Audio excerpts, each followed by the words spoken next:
Salam sejahtera Bapak Ibu peserta penjamah pangan. Kita akan melanjutkan ke materi berikutnya. Nama saya Efrata Citramanta Surbakti.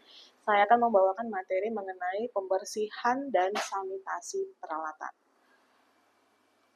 Arahan materi sesuai dengan Direktorat Kesehatan Lingkungan, Direktorat Jenderal Penanggulangan Penyakit, Kementerian Kesehatan.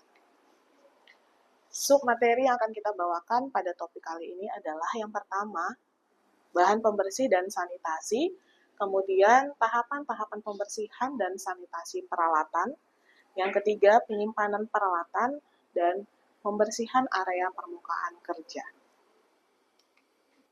Baik, kita akan masuk ke materi yang pertama. Materi yang pertama membahas tentang bahan pembersih dan sanitasi. Bapak Ibu penjamah pangan, kita harus mengetahui dalam bahan pembersih dan sanitasi ada beberapa persyaratan yang harus kita ketahui. Yang pertama, persyaratan pertama adalah bahan kimia yang digunakan adalah deterjen ataupun sabun pembersih yang khusus untuk peralatan yang kontak dengan makanan.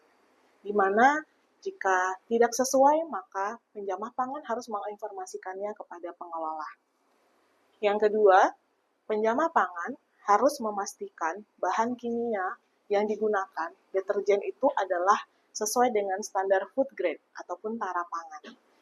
Bisa kita lihat Bapak Ibu, informasi ini dapat diperoleh pada label bahan kimia yang tertera pada deterjen ataupun pada label deterjen sanitasi tadi.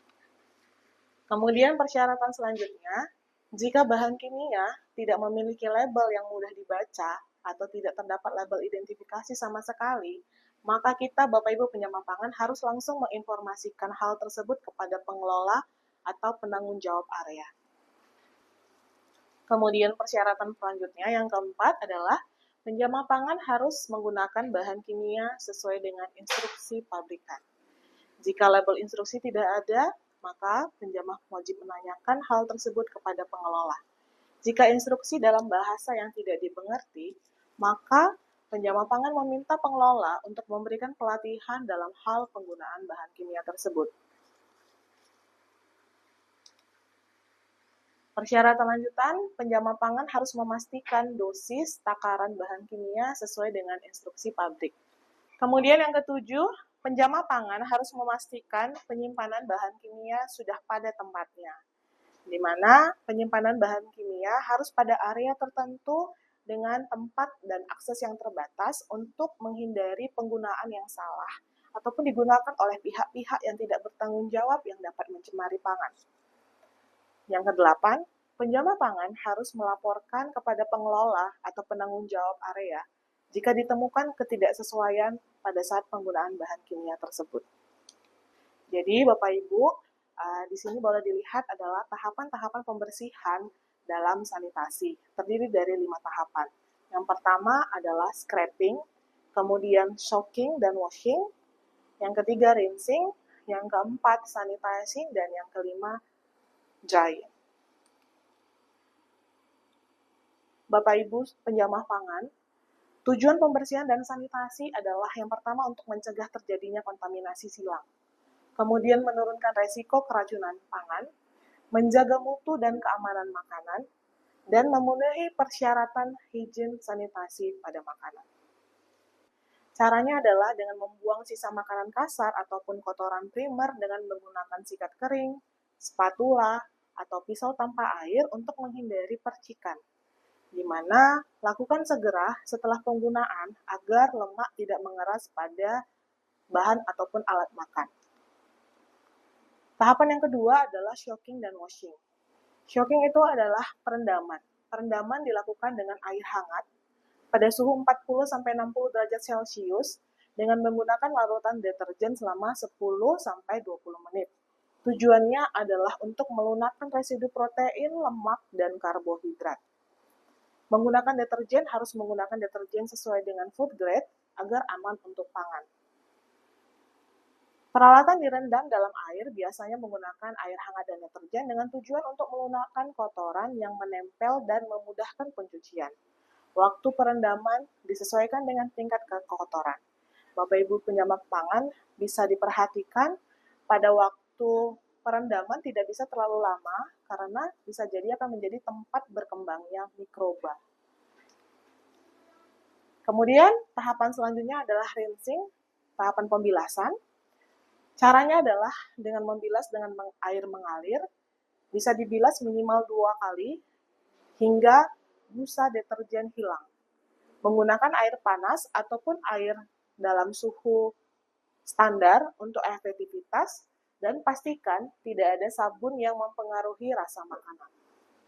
Tahapan pembilasan peralatan dengan menggunakan air bersih. Untuk menghilangkan sisa deterjen dan kotoran, menggunakan air mengalir agar hasilnya bisa lebih bersih. Dan air yang digunakan harus memenuhi persyaratan kebersihan. Tahapan yang keempat, Bapak Ibu, adalah sanitizing ataupun proses sanitasi. Tujuannya untuk membunuh ataupun menurunkan jumlah mikroorganisme. Bisa menggunakan bahan sanitizer seperti klorin dengan sesuai dosis yang aman. Tujuannya adalah untuk mencegah kontaminasi silang dan penyakit bawaan pada pangan. Pada tahap yang kelima adalah drying ataupun pengeringan, di mana pada tahap ini merupakan akhir dari tahap proses pembersihan, yaitu dengan mengeringkan peralatan.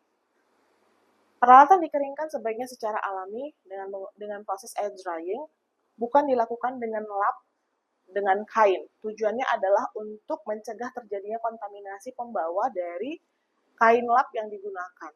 Jika menggunakan kain lap, pastikan kain lap yang dipakai adalah kain lap yang bersih dan kering. Peralatan yang kering mencegah terjadinya pertumbuhan bakteri dan jamur. Bapak Ibu, setelah kita mengetahui tahapan proses pencucian sampai tahap pengeringan, perlu kita lakukan pada saat penyimpanan peralatan. Penyimpanan peralatan juga adalah salah satu tahapan yang penting Bapak Ibu ketahui dalam penjamah pangan untuk mendapatkan hasil yang maksimal, di mana penjamah pangan melakukan pembersihan dan sanitasi peralatan harus menyimpan peralatan dalam kondisi yang baik sehingga tidak terjadi kontaminasi silang kembali. Jadi, ketika sudah kita bersihkan, alat-alat pangannya juga harus dilakukan penyimpanan sesuai dengan standar untuk tidak mencegah terjadinya kontaminasi. Penyimpanan harus dilakukan tanpa menyentuh lantai atau disimpan di atas rak. Kemudian jarak antara rak adalah 15 cm dari lantai, 5 cm dari dinding, dan 60 cm dari langit-langit. Tujuannya adalah untuk mencegah terjadinya kontaminasi mikroba, di mana ketika 15 cm dari lantai adalah standar yang dipergunakan, kemudian 60 cm dari langit-langit. Hal tersebut adalah menjadi perhatian Bapak Ibu penjamah pangan yang dapat diinformasikan kepada pengelola nantinya ketika jarak antara rak palet tidak memenuhi standar. Penggunaan palet dan rak atau kontainer yang tertutup lebih disarankan untuk mencegah terjadinya pertumbuhan mikroba. Penjamah pangan harus membersihkan tempat penyimpanan peralatan minimal 1 bulan sekali. Dan yang terakhir, laporkan kepada pengelola jika tempat penyimpanan peralatan sudah dalam kondisi rusak ataupun tidak layak. Bapak Ibu penjamah pangan, kita sudah melihat bagaimana tahapan pembersihan, kemudian tahapan penyimpanan. Pada saat tahapan penyajian, sanitasi dan higienitas juga diperhitungkan. Bisa dilihat pembersihan area permukaan kerja pada saat penyediaan bahan pangan. Selain peralatan, penjamah pangan harus selalu membersihkan area permukaan kerja secara rutin, minimal sebelum dan setelah bekerja. Pembersihan dan sanitasi bisa dilakukan dengan menggunakan kain lap untuk menghilangkan kotoran pada permukaan kerja. Dilakukan pembersihan menggunakan deterjen pembersih dan kemudian disemprot dengan menggunakan sanitizer berbahan dasar alkohol 70%. Pastikan Bapak Ibu sisa-sisa kotoran yang jatuh ke lantai ataupun saluran pembuangan dibersihkan untuk menghindari datangnya vektor dan binatang pembawa penyakit. Terima kasih Bapak Ibu, kita sudah mempelajari tahapan-tahapan dalam sanitasi peralatan. Sebagai penjamah pangan, peran kita sangat penting dalam menjaga keamanan dan kualitas makanan.